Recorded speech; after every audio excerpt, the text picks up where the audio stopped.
অধ্যাপক ইউনূস, আপনাকে আমি খুব সম্মান করতাম। বঙ্গবন্ধুর বাড়ি ভেঙেছে, আপনি দেখেছেন। আপনার গ্রামীণ ব্যাংকের বিরুদ্ধে যখন সমস্ত সরকার, দেশের অসংখ্য মানুষ রুখে দাঁড়িয়েছিল, আমি কাদের সিদ্দিকী না দাঁড়ালে আপনার অর্ধেক গ্রামীণ ব্যাংক মাটির নিচে চলে যেত। আপনাকে আমি অনেক বড় মানুষ ভেবেছি। আপনার 1 বছরের শাসনে আমি সেটা আর হৃদয় থেকে ভাবতে পারছি না। আপনাকে আবার আমি অনুরোধ করছি,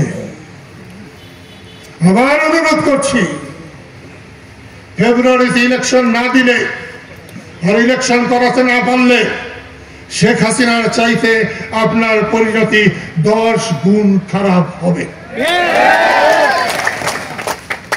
মুক্তিযোদ্ধাদের গায়ে হাত দেওয়ার চেষ্টা করবেন না। মুক্তিযোদ্ধাদের গলায় যারা জুতার মালা দিয়েছেন, আমি সেই মুক্তিযোদ্ধাদের প্রত্যেকের গলায় ফুলের মালা পরিয়ে দেব ইনশাআল্লাহ। আর যারা এই জুতার মালা দিয়েছেন, আমার মাথায় এখন আসছে না জুতার চাইতে নিম্ন মানের কিছু আছে কিনা, সেইটা আপনাদের গলায় পরিয়ে দেব ইনশাআল্লাহ।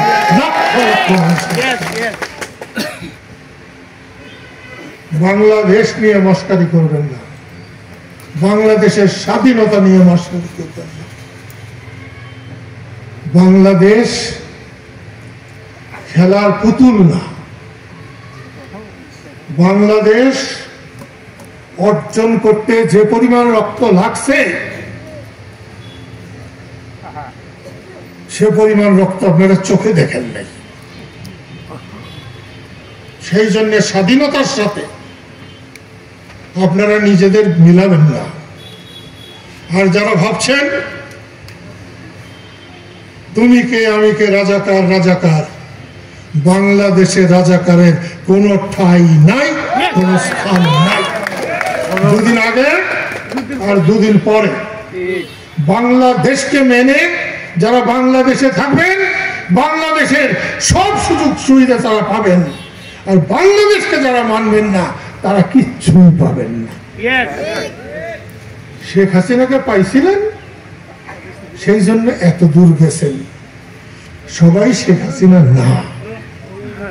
আমাদের বাড়ি ঘরে যে কাজ করে, ওরকম অনেক মানুষ আছে যারা শেখ হাসিনাকে পড়াতে পারবে, চালাতে পারবে। তাই বেশি লাফাবেন না।